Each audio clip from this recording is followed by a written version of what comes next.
আলহামদুলিল্লাহ, সালাতু ওয়াসসালামু আলা রাসূলিল্লাহ মুহাম্মদ ওয়া আলা আলিহি ওয়া আসহাবিহি আজমাইন। আমাদের সংগঠনের নাম জাগ্রত মুসলিম জনতা।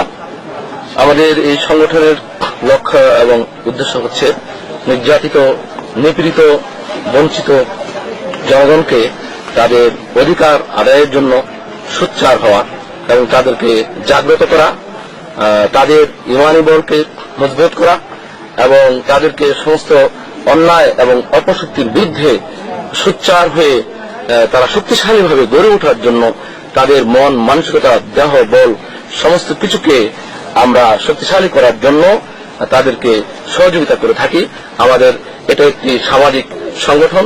সমাজের মধ্যে যত অন্যায় আছে, যত অবিচার আছে, অনাচার আছে, সন্ত্রাস রয়েছে, সর্বহারা রয়েছে, সমস্ত কিছুকে উৎখাত করে এখানে সুন্দর একটা সুশীতল একটা সমাজ গঠন করার জন্য আমরা এই সামাজিক কর্মকাণ্ড হিসেবে আমাদের জাগ্রত মুসলিম জনতা এই সংগঠনকে আমরা আত্মপ্রকাশ করেছি এবং আমাদের এই সংগঠনের সাথে বিভিন্ন স্তরের উলামায়ে কেরাম এবং বিভিন্ন রাজনৈতিক নেতৃবৃন্দ এবং সমাজের প্রতিনিধি, সাধারণ মানুষ, শিক্ষাজীবী, পেশাজীবী সবাই আমাদের সাথে রয়েছেন, আমাদের সহযোগিতায় আমাদের সাথে সম্পৃক্ত রয়েছেন। আপনাদের কর্মকাণ্ড সারা বাংলাদেশেই রয়েছে, তবে বর্তমানে আমরা এই রাজশাহীর রক্তাক্ত জনপদ বাগমারা নামে পরিচিত এই এলাকায় আমরা কিছু অভিযান পরিচালনা করছি, জনগণকে সচেতনতার কাজ করছি।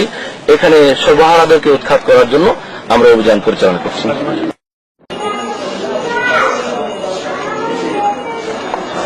তো বাংলা ভাই, এখানে এখন যে সর্বহারা নিধনের যে কাজ চলছে সেটা কেমন মনে করছেন আপনি পৌরসভার চেয়ারম্যান হিসেবে? ভালো। কেমন ভালো?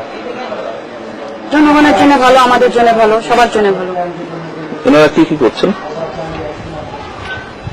কি করছেন?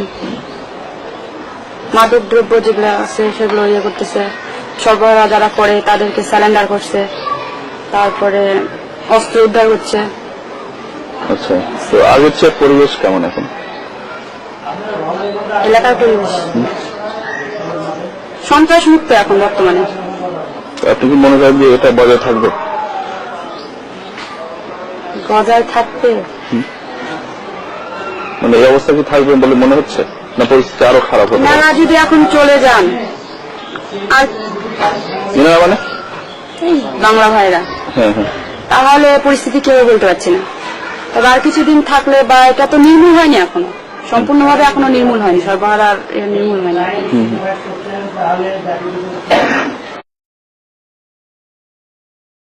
প্রফেসর ওয়াহিদ সাহেব খুনের পরে বর্তমান পরিস্থিতি কি?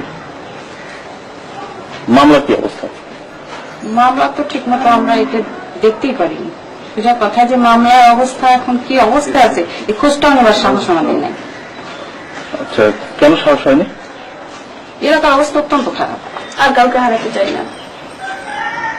তো আপনার বর্তমান পরিস্থিতি কি মনে হচ্ছে? বর্তমান পরিস্থিতি বাংলা হয়ে আসার পরে কিছু ভালো মনে হচ্ছে। এই পরিস্থিতি কি থাকবে মনে হয়? কতদূর কি হবে এটা বলা মুশকিল। যদি বাংলা ভাই এইভাবে যদি এলাকাটা শান্ত করতে পারে আর যে সন্ত্রাসীদের নির্মূল করতে পারে তাহলে হয়তো হতে পারে। আর যদি এই অবস্থা চলে যায়, অবস্থা ভয়াবহ হবে।